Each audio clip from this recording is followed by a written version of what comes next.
Please welcome Deborah Daoust.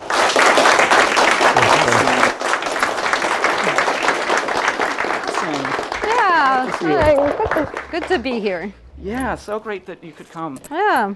So, you have been playing a role at the heart of community. So what's your take on Seattle culture from your viewpoint and experience? Do you think this freeze exists that people talk about? Is it just not part of your conversation?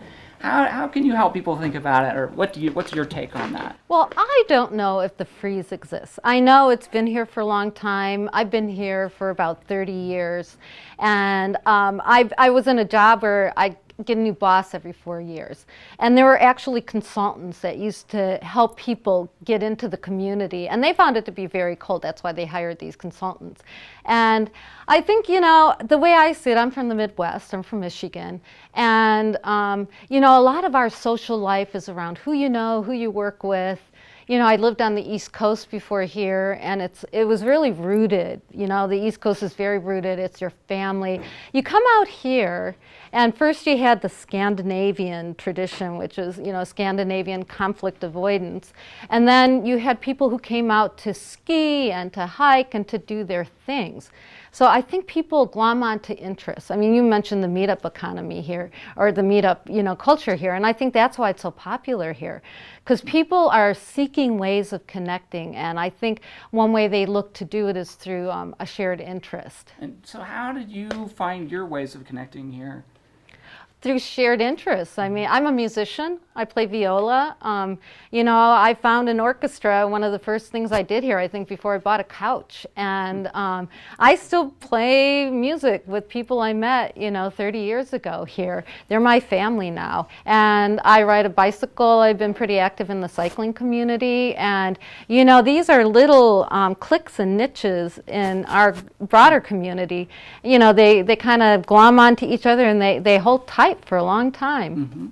And so, what ways do you see people coming together? And your viewpoint from Seattle Center must be unique in terms of what you get to see. How do you see people coming together, and what are some stories from that world that you have seen?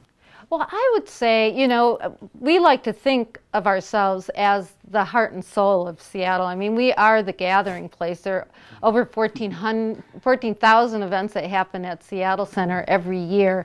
14,000? 14,000 events. Yes. I mean, if you count all the organizations that do things on the campus, all of the things that go on in the Armory, we have the cultural series. I mean, these are opportunities. We present opportunities for people to come together and connect. Now, whether they take advantage of those opportunities is another question, and it's one I think of myself. You talk about the Seattle freeze, but, 70,000 people are new to Seattle in the past 5 years. So how does a culture sustain itself when you have so many newcomers from different cultures coming into the city? Now, do they conform to the Seattle freeze? Do they say, oh, this is a different culture of behavior here?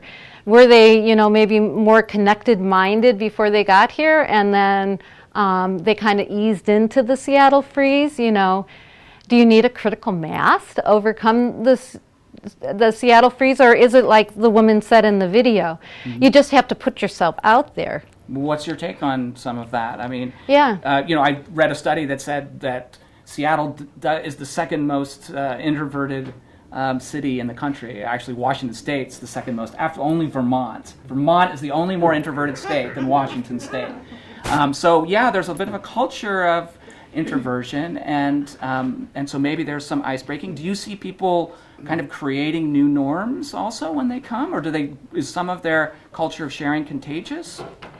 That is a question, and I certainly am not one to have the answer to it.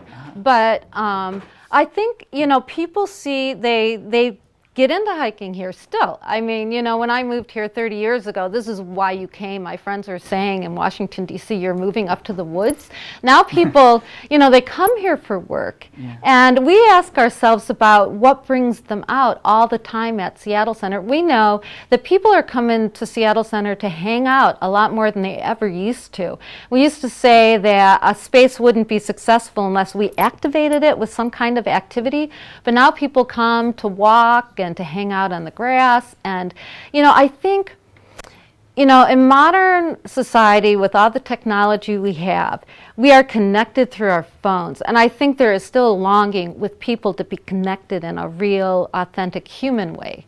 And so I think that need and that feeling to be connected in a human way might actually start to thaw the freeze. And so how would someone who hasn't, let's say, created one of these 14,000 events go about starting that? Or is there a way to connect other than, you know, milling about at one of the larger events that you'll have heard of? Well, you know, I raise the example because I love it, of our Seattle Center Festal series. It's a series of cultural events, so they're festivals that happen on weekends. And there are ways that you can come and participate. They're totally participatory. And to me, it's when you participate in things, that's when you meet new people. You know, maybe that's where it's still maybe linking around a common interest, or maybe it's getting away from an interest, you know, that you have to seek out something that you might not even think you're interested in. And I think that's where it's a mindset that maybe needs to be reset